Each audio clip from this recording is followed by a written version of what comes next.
Une énigme laisse les scientifiques perplexes depuis plus de 2000 ans. Elle est si complexe que de nombreux mathématiciens ont essayé en vain de la résoudre. Certains y ont renoncé, tandis que d'autres ont bien failli devenir fous, au point parfois de tenter de se suicider. Et pourtant, cette énigme a joué un rôle dans la victoire des Britanniques contre l'Allemagne nazie. Elle a été essentielle à l'invention de l'ordinateur. Et elle a également permis de mettre en lumière le comportement des atomes, les éléments de base de la matière. De nos jours, les systèmes financiers reposent sur ce mystère impénétrable. Et en percer les secrets pourrait bien anéantir tout le système. On comprend pourquoi 800 000 € ont été promis à la personne qui parviendrait à trouver la solution.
So this seminar, the speaker is Professor Guillaume Awing from Mahatma Gandhi University in Conakry, Republic of Guinea. So you will see that he's not alone. There are three guys. The other guy, this is Fode Soumare.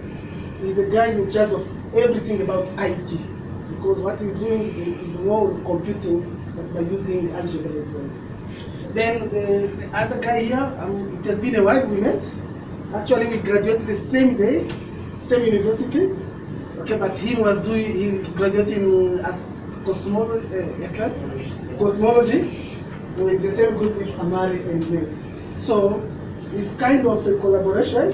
So what we're gonna do, because the speaker doesn't know English, but he did prepare his slides in English. So Patrice Okuma will be translating from French to English.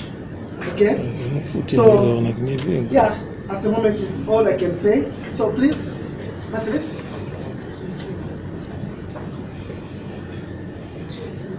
Alors, bonsoir tout le monde. La présentation est déjà faite. Je ne reviens pas sur la présentation. The introduction has been done already. And thank you for having us here with you. Et nous commençons par un remerciement. Nous remercions M. Olela et son université pour l'invitation. Mais nous remercions aussi M. Okuma. We sincerely thank Prof. Olela and the department for having been kind to invite us. Le principal objectif qui nous envoie ici, c'est quoi? C'est lié à la répartition des nombres premiers. The main goal of our visit is about presenting our results about a new scheme organizing the distribution of prime numbers. Et pour la petite historique, je vais vous fixer sur l'historique de cette problématique. I will start by a bit of history. La répartition des nombres premiers est une vieille recherche de plus de 2000 ans. The distribution of prime numbers is a problem which has been with the community for at least 2000 years. Nombreux sont les scientifiques mathématiciens qui se sont intéressés à la répartition des nombres premiers. Many mathematicians have spent a lot of attention on trying to approach the problem of the distribution of prime numbers.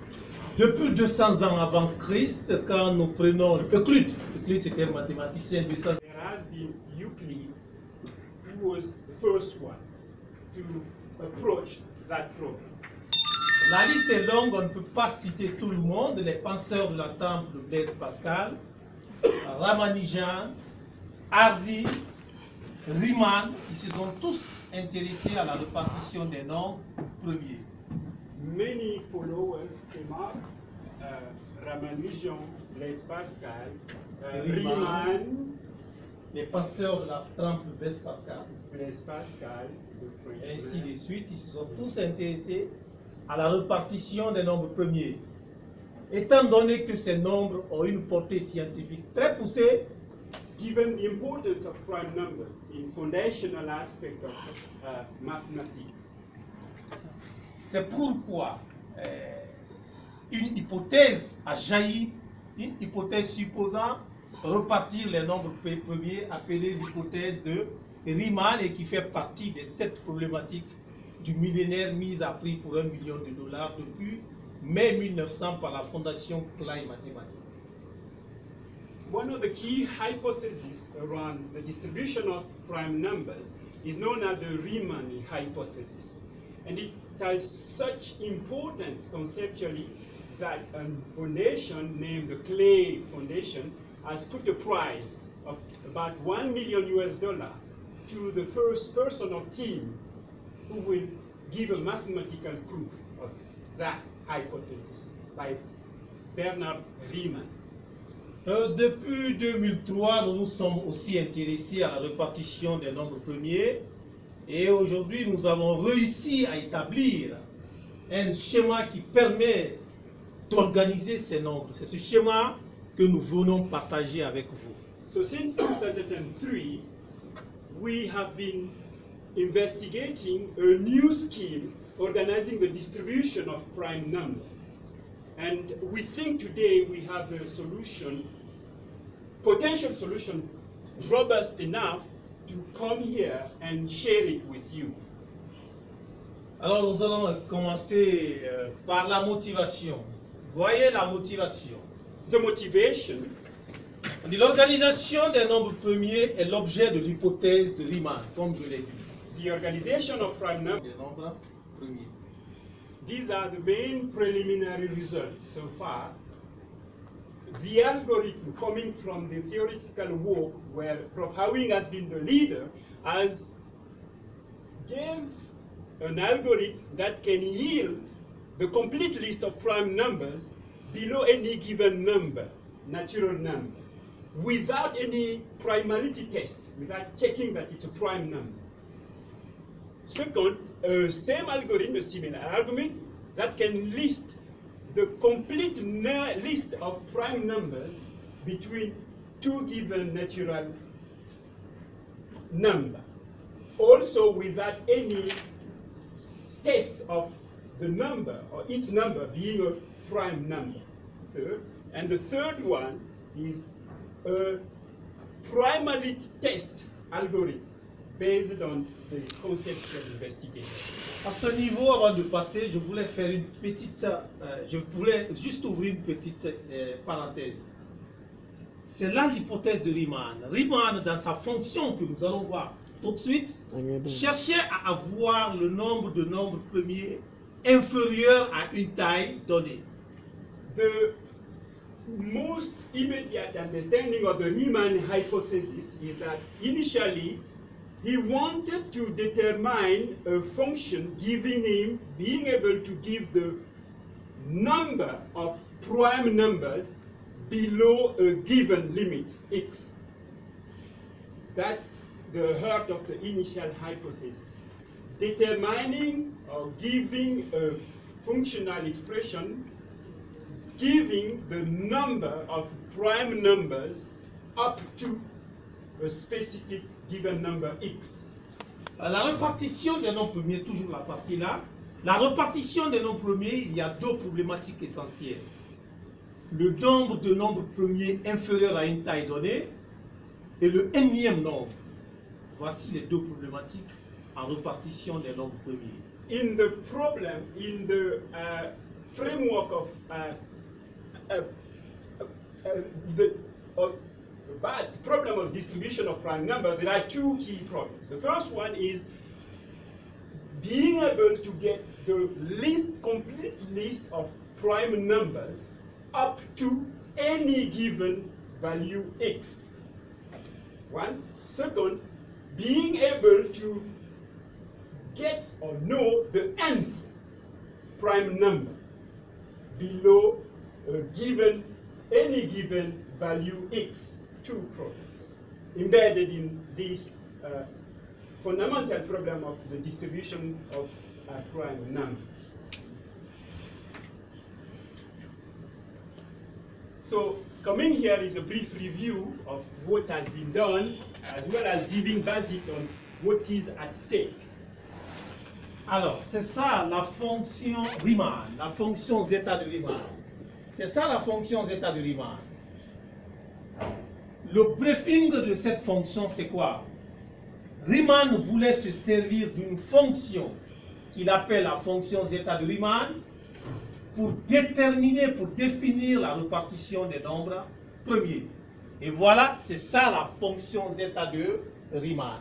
Il voulait partir de cette fonction pour établir la répartition des nombres premiers. Et cette hypothèse a été formulée depuis 1859, qui n'est pas encore démontrée. Donc, Riemann, c'est ça l'hypothèse de Riemann. The computer scientist here will at some point late in the talk present what is in it. Alors, le problème commence là. Nous avons remarqué, il a été établi qu'excepté 2 et pour 5, tous les nombres premiers sont terminés par 1, 3, 7, 9.